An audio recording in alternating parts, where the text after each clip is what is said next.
Gostaria de convidar os irmãos a abrir as suas Bíblias em Efésios capítulo 3, versículos de 1 a 14.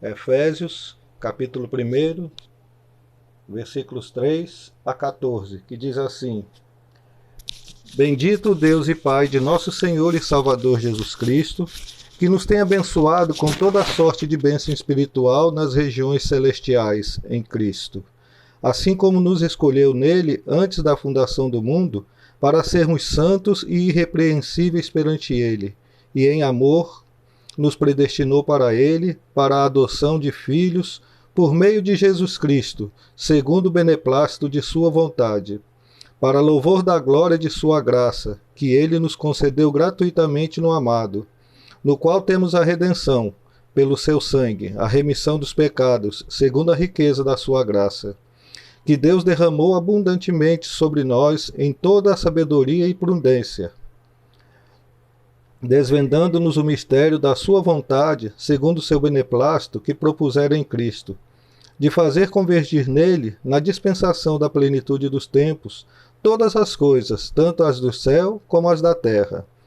Nele digo, no qual fomos também feitos herança, predestinados segundo o propósito daquele que faz todas as coisas, conforme o conselho da sua vontade, a fim de sermos para o louvor da sua glória, nós os que de antemão esperamos em Cristo, em quem também vós, depois que ouvistes a palavra da verdade, o evangelho da vossa salvação, tendo nele também crido, fostes selados com o Santo Espírito da promessa.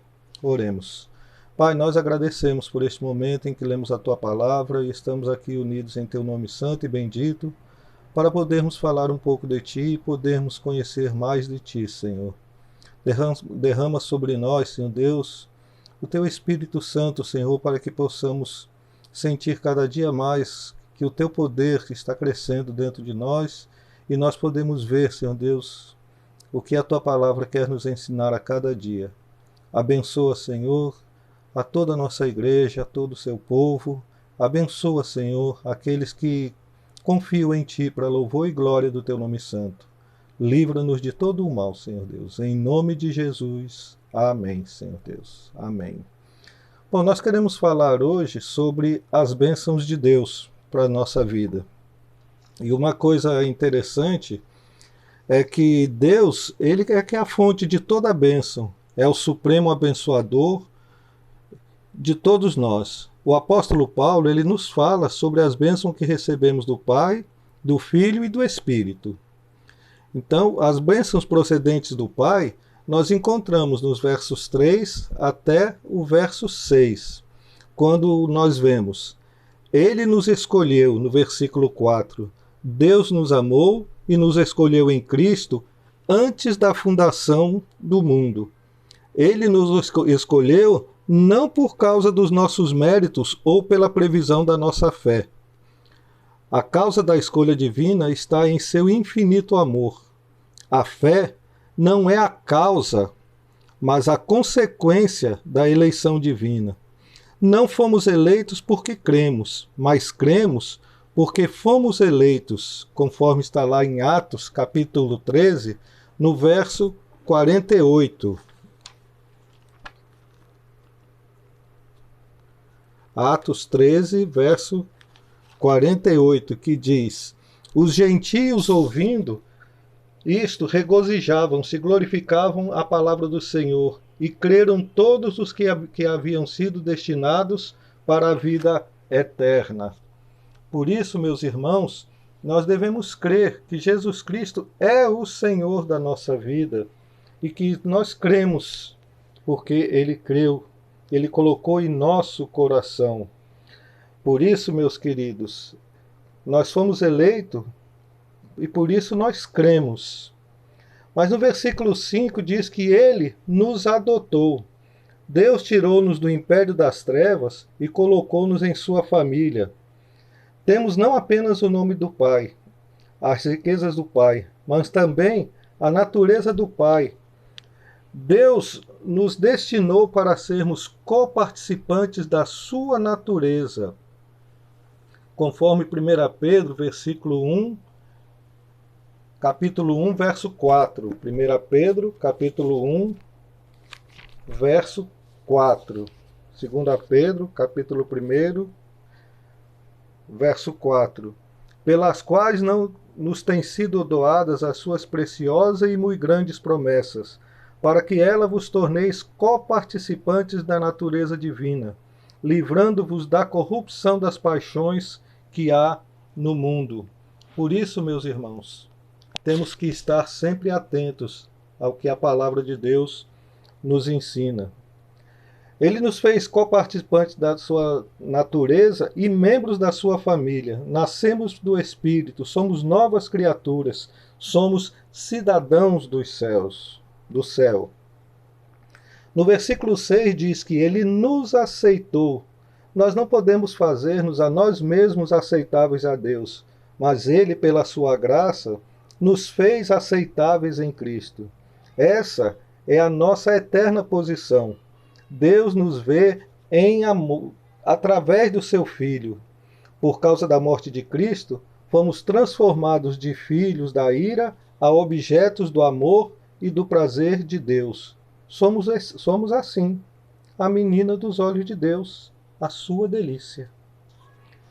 Mas também nós recebemos as bênçãos que veio do Filho. Dos versos 7 até o verso 12 nos dá essa lição muito preciosa, quando diz que ele nos redimiu, no versículo 7. Jesus comprou-nos com o seu sangue. Agora estamos livres da lei, livres da escravidão do pecado, conforme Romanos capítulo 6, versículo 1 a 4. Romanos capítulo 6, versículos 1 a 4.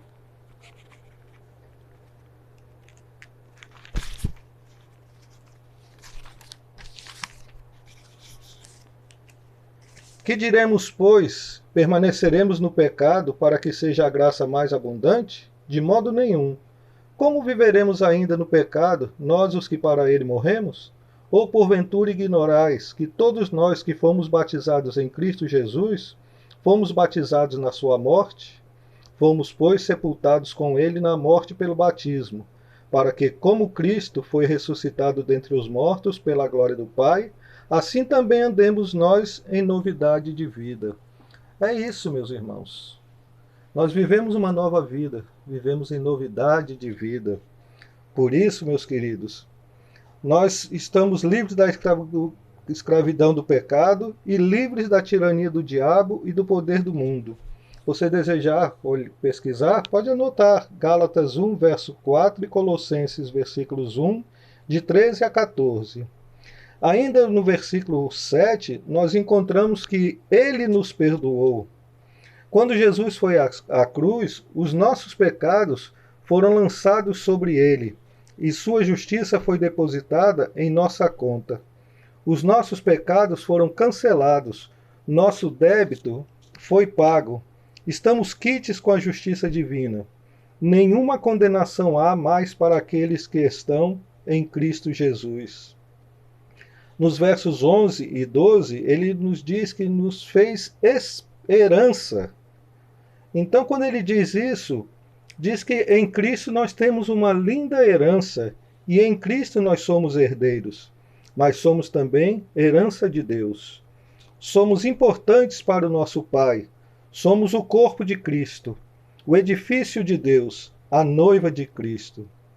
Por isso, meus irmãos, nós precisamos aprender a viver em Cristo Jesus e da melhor maneira possível.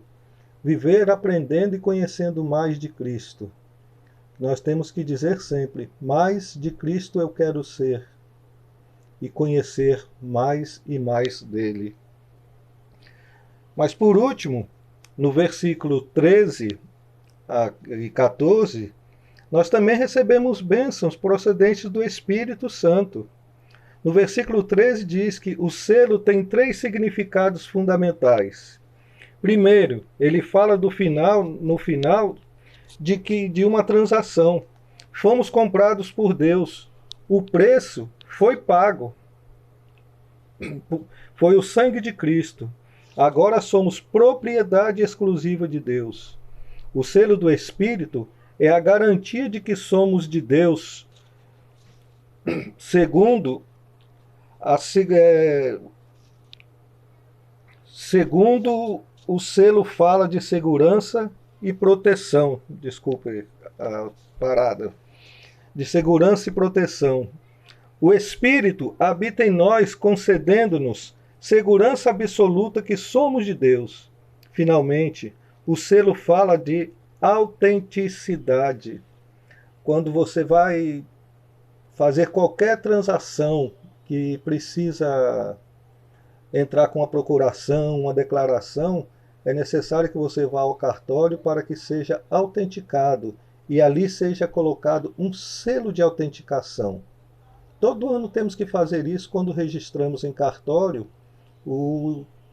a eleição do conselho da igreja, das sociedades internas, da comissão de exame de contas da tesouraria, para podermos levar para a Caixa Econômica para que a nossa conta seja renovada, as assinaturas. Então, o selo é a autenticação. Então, Jesus Cristo, ele, o Espírito Santo, é o nosso selo de autenticidade de que somos filhos de Deus. A presença do Espírito em nós prova que somos genuínos filhos de Deus. Se alguém não tem o Espírito de Deus, ou o Espírito de Cristo, esse tal não é dele. E no versículo 14, ele encerrando, ele diz: ele nos tem dado um penhor. Penhor é a garantia de que uma transação vai ser completada. O Espírito em nós dá-nos a certeza de que vamos ser redimidos, de que vamos ser glorificados e que a obra iniciada em nós vai ser completada até o dia final. Assim, toda a obra da nossa salvação começa e termina em Deus. O mesmo Deus que nos escolheu nos glorificará. É Ele quem nos glorifica. E nós estamos aguardando esse dia, meus irmãos. Estamos aqui de passagem. Por isso gostaria, meu irmão, que você refletisse sobre qual é o seu papel como igreja, como um escolhido de Deus aqui na terra. Oremos. Nós agradecemos, Pai, por este momento em que terminamos esta palavra, Senhor. Terminamos apenas de falar, Senhor Deus, mas ela continua ardendo em nosso coração, Senhor. Nós agradecemos, ó Pai, por cada uma das pessoas que a estão ouvindo e que haja, Senhor Deus, o crescimento espiritual na vida de cada um, Senhor. Restaura, Senhor Deus, a nossa saúde espiritual, Senhor. A igreja está sofrendo, Senhor Deus. A igreja está clamando, Senhor Deus. A igreja está sangrando, Senhor Deus, por estes momentos difíceis que estamos passando, Senhor. Por este momento em que podíamos estar de portas abertas, consolando e confortando a cada irmão, mas estamos fechados, Senhor. Mas nós sabemos que é necessário. Não porque Tu queres, ó Pai, nem porque nós queiramos, mas é sim, Senhor, porque é necessário. Porque o homem, desde a sua criação, desde que ele foi feito, Senhor Deus, a sua imagem, a sua semelhança, ele se tornou desobediente, Senhor, da Tua palavra. Não seria necessário nada disso se o homem obedecesse, Senhor. E se o homem cumprisse aquilo que prometeu diante de Ti, Senhor. Mas nós temos que lembrar que ali é o templo, Senhor, e nós somos a igreja. Ah, mas é bom demais estar reunidos em igreja, Senhor. E como diz o Salmo 133, Senhor Deus, ah, como é bom e agradáveis viverem unidos os irmãos. É como o óleo precioso que desce sobre a barba de Arão, Senhor Deus. Ah, como é maravilhoso sentir este óleo, Senhor Deus, da comunhão, descendo sobre as nossas cabeças, descendo sobre as nossas vidas, Senhor Deus. Ah, como é bom estar com os irmãos, ó Pai. Mas eu peço mais uma vez, Senhor Deus, tem misericórdia do teu povo, Senhor. Retira de nós este vírus tão mal, Senhor, que foi lançado, Senhor, para nos ensinar alguma coisa. E pelo visto, estamos desaprendendo muitas coisas, ó Pai. E estamos retornando a ser aquele povo desobediente como foi o povo israelita, como é o Israel de hoje, Senhor, e como muitos que estão na igreja. Restaura a saúde espiritual, Senhor Deus, da tua igreja, do teu povo. Aviva em nós a tua obra, Senhor Deus, e faz-nos sermos fiéis a ti. Toca, Senhor Deus, no coração daqueles que não estão compreendendo esse momento que estamos passando, Senhor. Do sofrimento de tantas famílias que têm tido vidas ceifadas por este vírus, ó Pai. Mas que nós possamos compreender que a tua bondosa mão, Senhor Deus, virá sobre cada um de nós, restaurando a saúde de cada um do seu povo. Porque nós cremos, Senhor, que como tu és o dono de tudo, tu és o dono de todas as coisas, e todas as bênçãos procedem de ti. Abençoa, Senhor Deus, o teu povo que se chama pelo teu nome. Porque muitos estão se humilhando, Senhor, e por estes muitos, Senhor, tu atenderás nossas orações. Livra-nos de todo o mal, Senhor. Em nome de Jesus. Amém, Senhor. Amém. Que Deus abençoe e uma semana de muita paz. Amém, Senhor.